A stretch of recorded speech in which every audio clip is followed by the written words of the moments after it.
Alright, good evening. My name is Javier Cacao. We're about to start with our training here. And first of all, thank you for this opportunity where I can introduce JavaScript to the Oklahoma State University Institute of Technology to the students that are going and that are currently taking and enrolled classes at the Software Development Concentration Bachelor of Technology. Well, we're gonna get started.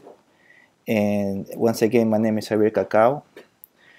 And basically what we're going to do is to cover variety of topics here in regards to JavaScript. So let's get started. Again, I have been a web designer for over 5 years, and most of my experience is in Ecuador. The programming languages that I know is C++, C#, Java, HTML, PHP, JavaScript, and Python. And I'm currently a student at the OSU IT distance education. This training is designed as once again to the software development students who are already taking classes, and they are typically familiar with at least one programming language. I understand they started with the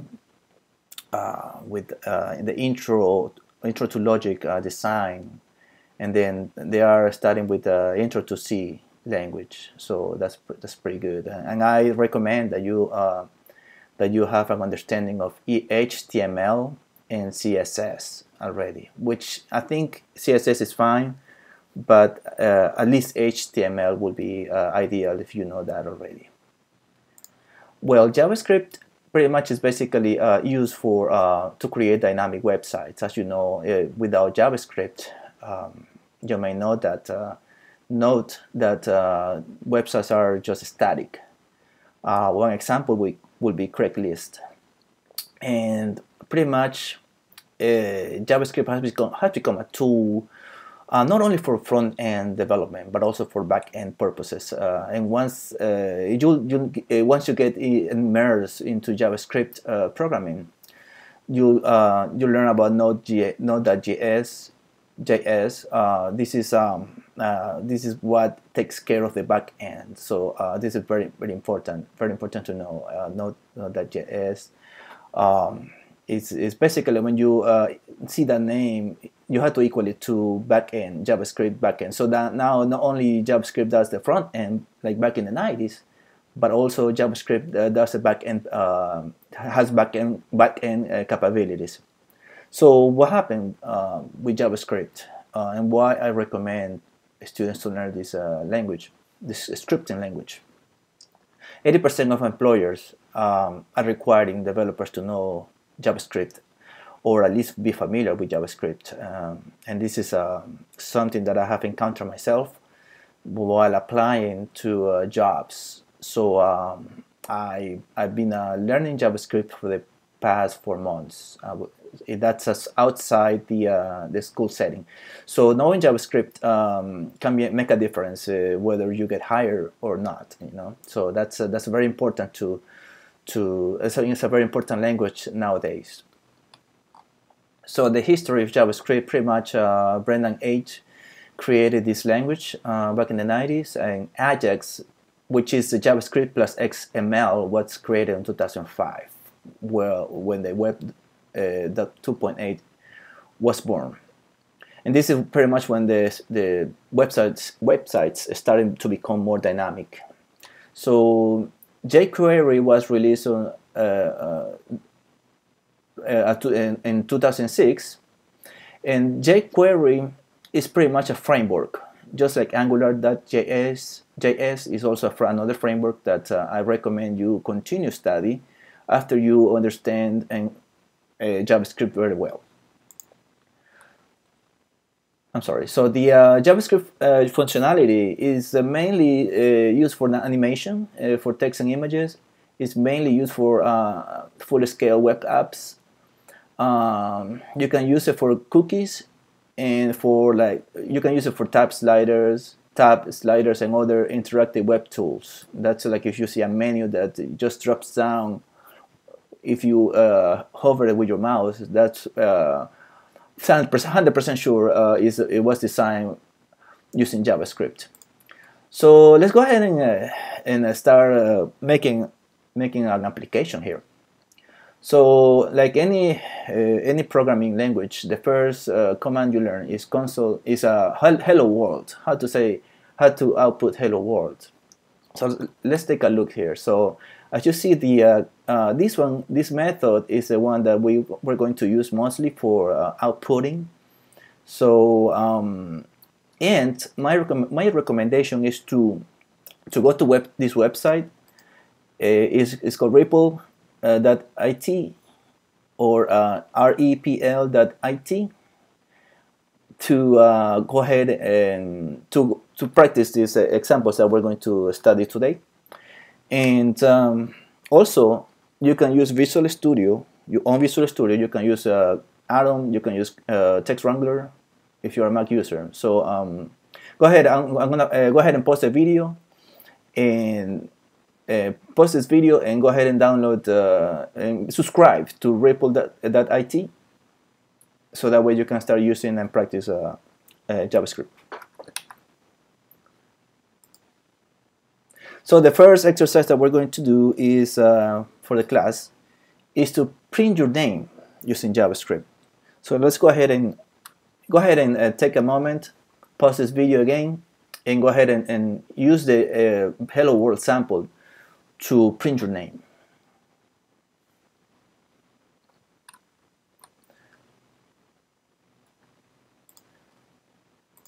Okay, so let's go back and let me show you how can you do it. You can take annotations here. So to print your name, we're going to write console.log, and my name is Javier Cacao.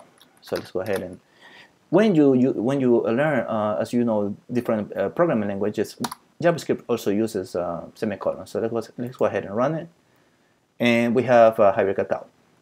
All right. So that's when you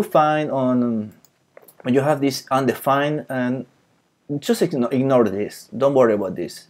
Just focus on what's coming out in the right pane, like the output here. The console is called the out. It's basically for JavaScript testing, but please ignore this undefined message. All right. So how to declare the variables in JavaScript? You have this keyword called var, and this shows you the variable initialization, and then and on the next line of code is variable declaration. So if we go and let me show you, we have in the materials we have code samples as well that you can use. And I suggest please review the training package. That's very important for you to review, so that way you have all the examples as well. So let's go ahead and take a look. So this is a variable declaration once again, and this is in this example is outputting X in the console, and the value is going to be 10. Now you can use one statement initialization and declaration, and for that purpose, if you want to do that, you can directly declare var y equal 10, like this case. Now when we talk about variables, we have primitive data types. In JavaScript, we have different data types. As you know, like in any other programming language, we got string. In the number, we got integer or float point. Like in this case, var pi is equal 3.14. For Boolean, true or false outputting, and we have in this case var politician equal false. No pun intended, or maybe. But yes, if there's also undefined variable, but which hasn't been declared. In this case, var not defined, and null values, which is an empty value. Like in this case, var cake equal to null. It's not pointing to anything. So I should notice it's pretty easy with JavaScript, unlike any other languages that you have to put string You have to put int. You see, everything is var, var, var, var. Why?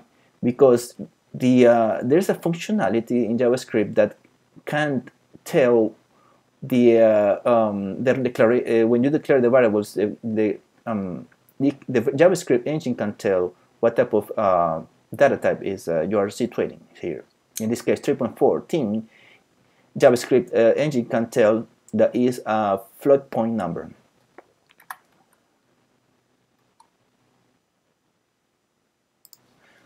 All right, so we have a class exercise. Once again, it is write a class and for this class exercise, create a variable with a string, an int, a string variable, an int variable, and a floating point number variable. Then please check the material so that way you can see where how to perform these exercises properly. So how do you place comments? With two forward slashes, you can place a single line comment, and with and this is how you work with your block comments. It's a forward and a star forward slash, and you can put anything you want here. So we're going to work on the if-else statement, and this is you for sure are familiar with it. In this case, we have var age, and this method prompts the user to enter the age. So if the age is less than 21, then the output is not allowed in the nightclub. So take a look at the syntax here. It's very similar to the language that you are familiar in the past, like C#. So else console.log will output welcome to the 2001 Odyssey discotheque. All right, so this is an example of the if-else-if statements. If-else-if statements is called also nested if-else-if statements. So JavaScript also, in this case, you can prompt the user to enter a number. So if the number is x equal 1, and notice that this is two equals here, the console.log will output you eat pizza. Else if x equal to 2, then you eat a burger. Else if, you see. Now the last statement will be just an else. In this case, you output you don't eat anything, which is kind of me, by the way. But this is how you construct a nested else if statement. Let's go ahead and continue. And for the operators, comparison operators, you got greater than, less than, greater than or equal, less than or equal. I'm sorry, here I have to put, I had a typo here in this too. So greater than or equal than, and then you have also, oops, my bad, you have also less than or equal than. These two, as I said before, as we looked at before, it's equality. So you compare two values, and then not equal. So it means this one is a syntax for not equal. If you want to compare inequality in this case. So we have a class exercise again, and in this case we're going to write a nested if-else-if statement. And then the requirement here is that we're going to request a password, and if it doesn't match, then it has to match two string literals. And if it doesn't match, then the access is denied. All right, so pause the video and go ahead and practice performing this exercise, and then I'm gonna give you the right answers when you continue. All right, let me get you the answers for this exercise. So in this case, we're going to go ahead and plug it here directly. I'm sorry, it's me. Okay, so my bad. There you go. Oops, it's not. I want to. Okay, let me do it with the mouse. Okay, there you go. So in this case, this is a nested if else statement. So we're going to ask the user to enter the name, store it in a variable x. If x equal to 1, then I think I'm opening the wrong exercise. Probably, I'm sorry. Yeah, let me get you to the class exercise in 1 second. So let me go ahead and explain to you. There you go. I found it. My apologies. So let's go ahead and review this one. Yes, this is it. So I have two keys. These are the validation verification. Verification 1 is Mona. Verification 2 is admin, and these two are string variables. As you notice, there's the way to declare it is to have a single quote here, so that way you can JavaScript can tell this is a string. Okay, so and then the password is going to be stored after you prompt the user to enter the password. So it's going to be saved here in this variable called password, and then it's check on this structure here. If password is equal to Mona, then the access is granted. All right, because it's here. There's a number or first validation here. So else, if the password is equal to admin, then the access is also granted. Okay, and if the password doesn't equal to any these two validation strings, then the access is denied. So let's go ahead and run it. So we enter the password. My first let me try with Mona, and the access is granted. Let's rerun it. I'll take here admin. The access is granted. Good. So program is working. So let's see. Say I did a Mona without the first capital letter, and my access is failed. Access is denied. All right. So continue. So these are logical operators that we can use for if else statements, conditional statements. So this is the AND operator. This is the OR operator. So these are two ampersands, two straight lines here.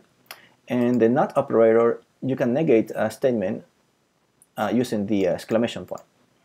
All right. So this is an example of the using AND and OR. And if in this case we got two variables, first name, last name. So we'll prompt the user here. And then if the first name is Javier and last name is Cacao, then the console will print out welcome. Else is going to print out access denied. Now in this case, this condition here, first name, and this condition here, last name, has to be both true. All right. Now in the case of OR, we only require that one condition is true. Even if the other one is false, then it's going to print welcome. So that means whoever say if somebody has a different last name, that's fine. The first condition is true. Or if a person has a different first name, it's fine. The condition is also true.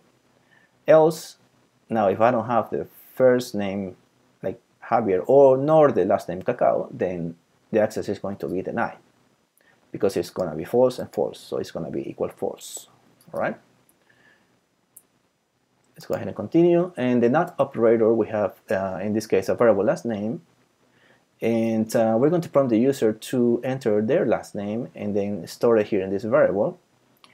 And then if the last name is not equal to Cacao, then the access is denied. Else, the access is granted. Okay. Now in this case we have the while loop. While loop is an important component in any programming language. So this is how you declare it. While this is true, do something and continue doing it until there's a condition that will break the loop. Now we have an example here. We have a variable called x, which is equal to 0. While x is less than 4, then the message that will be printed here will be "You are beautiful."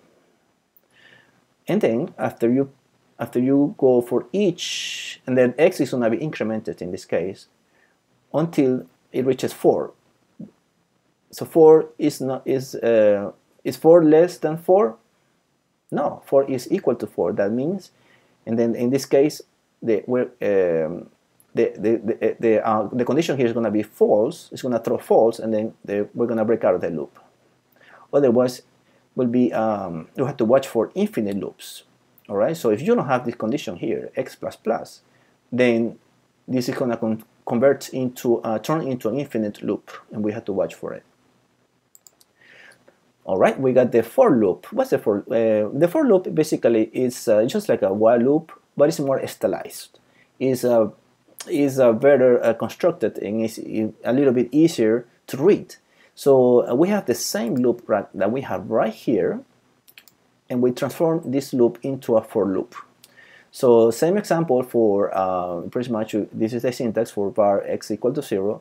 If var x equal to less than 3, print this message, increment it until x reaches 3. Is 3 less than 3? False, so x is the loop. All right. I think I put in this example I put 4, but it's the same thing. So sorry. Yes. So if we transcribe it, I should put 4 there. All right. So I notice this both is the same. It's gonna work the same, but it's a different way to write it. So we have another class exercise. Please pause this video and do this exercise, which is called. It's gonna ask you to rewrite the loop, the for loop, instead of augmenting the x values, where the x values is going to decrement. So decrement the x values, and the name for this loop is gonna be called reverse loop. This reverse loop is, instead of augmenting, the x is going to be decrementing. All right.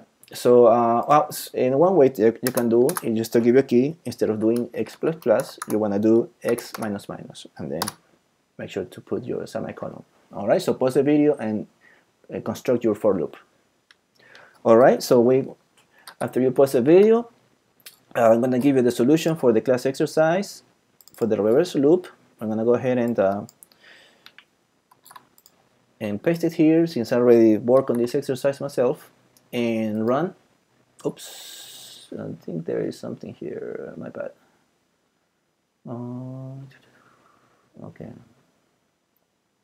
me go ahead and pause for a second. Okay, so this is a way to check the syntax errors. If you have syntax errors in this in REPL, you can check here. Look, this is let's take this opportunity as an opportunity to check for syntax error. So the first is the line. Okay, so I'm on the first line. I have an error. All right. So, and then the content is a 10 character that has the error. So let's go ahead and do it. 1, 2, 3, 4, 5, 6, 7, 8, 9, 10. All right. This is the error. Why? Because it's comparing x with 3 and it's not assigning. I need to assign it. I don't need to compare it. So now I corrected the error, and let's run it, and there you go. So in this case, instead of incrementing and decrementing, and then I start assigning the x the value of 3, and then if 3, as long as x is greater than 0, then we're gonna print you're beautiful. So as you see here, x is gonna decrement. So x is equal to 3, decremented to 2, and 2 is greater than 0. Yes, print another you're beautiful message, and until x equals to 0. And 0 is not greater than 0. 0 is equal to 0. In that case, if this condition happens, then we exit out. All right, so let's go ahead and continue. Now, in this case, it's important to know understand arrays in JavaScript. The basic things that you want to understand for in the case of arrays, how do you declare arrays in JavaScript is, again, we use the keyword var and then the array's name, in this case names, and then it's going to be an array of names. So I have 3 elements here, Rosa, Juan, and John. So take a look at this. These are the index numbers. We don't start with 1. The first element has the index number of 0. Second element has a index element of 1. And John has an index element of 2. The number 2 index here. So 0, 1, and 2. All right. So the way you want to retrieve this, and as I said before, these are the index number. This is the array name and the index number. This is the how you write the syntax here, and we can use this console.log and then print the names at 0. This element at 0 is Rosa, so the output is going to be Rosa. And because Rosa, the index number is 0 here, Rosa's this name is going to be output to the console. All right. And then you can use arrays with loops. And once you understand arrays, once you practice with arrays, you can mix it with for loops. In this case, take a look at this. We use the function thatLength. This is a special array function that you can which will return the length of the array. So the array has 3 elements. See, Rosa, Juan, and John. So the length is 3. All right. So you basically build your for loop for var x equal to 0. X, as long as x is less than names.length, which is equal to 3. Go ahead and retrieve the name by using the index. All right.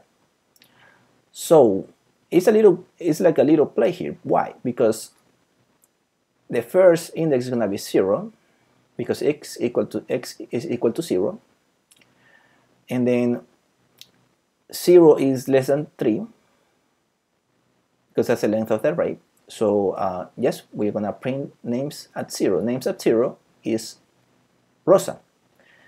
Then increment x. 0 plus 1, 1. All right. So again, return to this condition. Is 1 less than 3? Yes. Okay. So x is equal to 3 is less than names.length, which is 3. So in this case, again, we print names at 1, because x is currently equal to 1. And then we go ahead and retrieve this name, this element called Juan. Okay, so x plus plus, so now 1 plus 2 equals 3. All right. And then we're going to go ahead and return to this condition. X, so we know that x is 3, is equal to 3. So is x less than names.length, which is equal to 3? Is 3 less than 3? No, it's 3 is equal to 3. So get out of the loop. So that we exit out the loop. All right. So in this case, we retrieve the 3 elements. In this case, we have retrieved. Let me put you here. Put the annotation here. So names at sub 0. This is gonna be Rosa. All right. And names at sub 0, 1 is gonna be Juan. And the names sub 0, 2 is going to be Young. All right, and that's our last element here. All right, so I'm going to give you a homework assignment. This homework assignment is going to value at 50 points. So we're going to write a JavaScript program that recreates the truth table.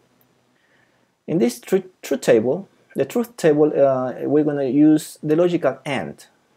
So let me explain to you, those that have taken the script math before or don't understand this. The truth table, the ones that don't understand this, the truth table and is modeled this way. We have these two variables, P and Q, and the truth, the logic P and Q, while this condition is true and this condition is also true, while this variable is true and this variable and Q is true, then P and Q is true.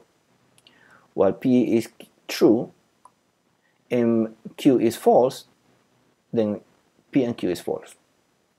While P is false and Q is true, P and Q is false. While P is false and Q is false, then P and Q is false.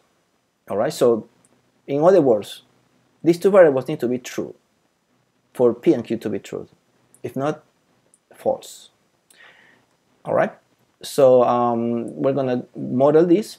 You're gonna do this homework assignment, and your part B homework assignment will be to write a for loop that will use an array composed by the seasons of the year and will output the following the seasons to the console. In this case, spring, summer, fall, and winter.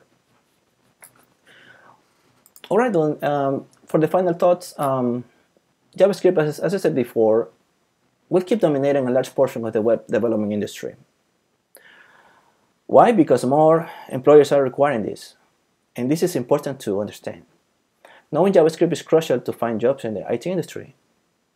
You have to know JavaScript. You have to know JavaScript if you want to get into development position.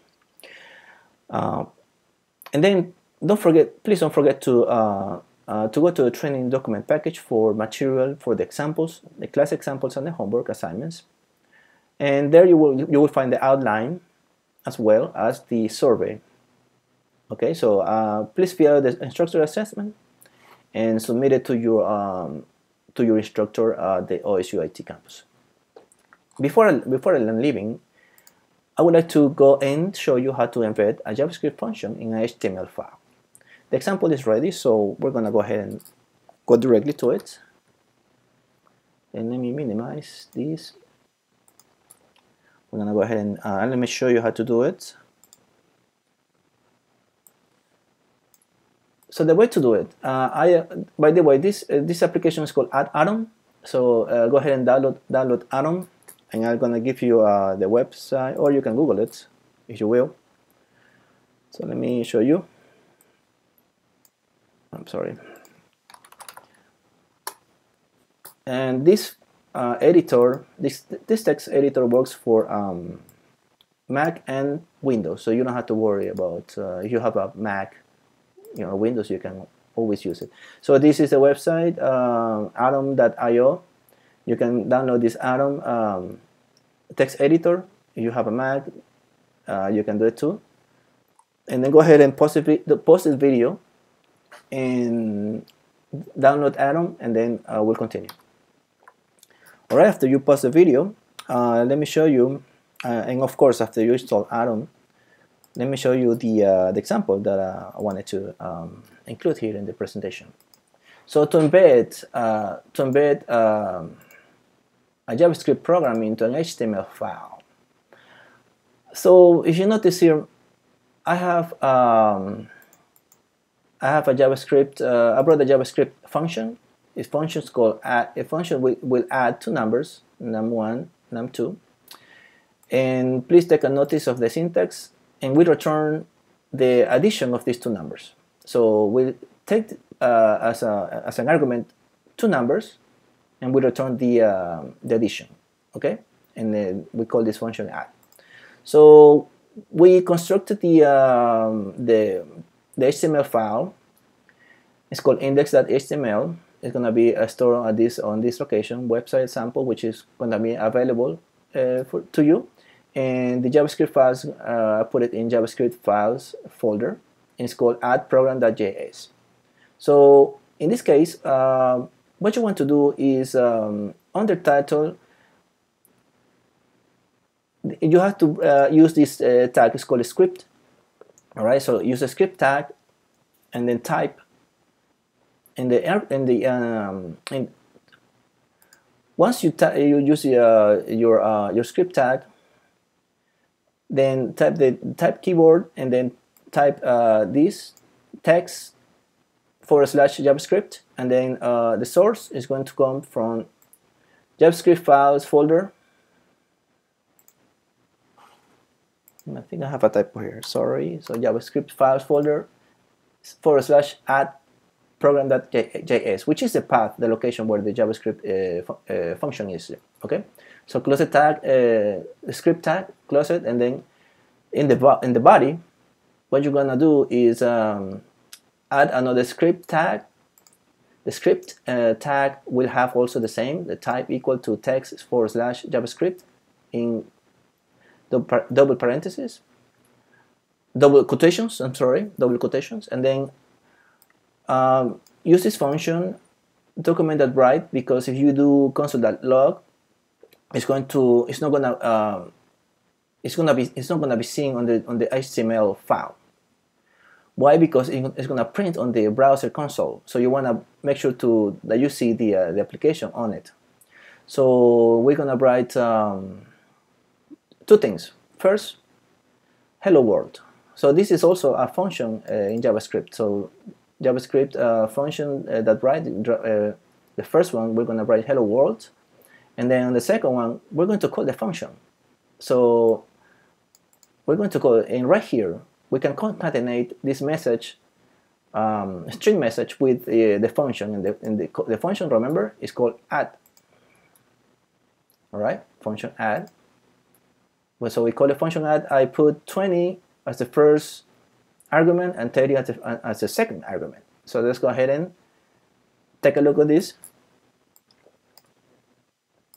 All right, so I'm gonna go ahead and open my my sample here, and when you go to the sample programs, go to the website sample, and then double click on index, and it's gonna open in your browser, and you see here is texting the hello world message, and the sum is equal to 50. Remember, we had 20 plus 30, 50. All right, so that's how you embed a JavaScript file into an HTML, and a JavaScript function into HTML file. All right, so that's it for now, guys, and thank you for the opportunity for me to give you this training, and I hope this training helps with the rest of your classes. ASP.NET, you can use ASP.NET and JavaScript. You can use HTML with JavaScript. And just remember, please learn this. You have to learn, because sometimes there are time constraints in different classes, but you have to find the time to learn JavaScript. Thank you very much, and have a good day.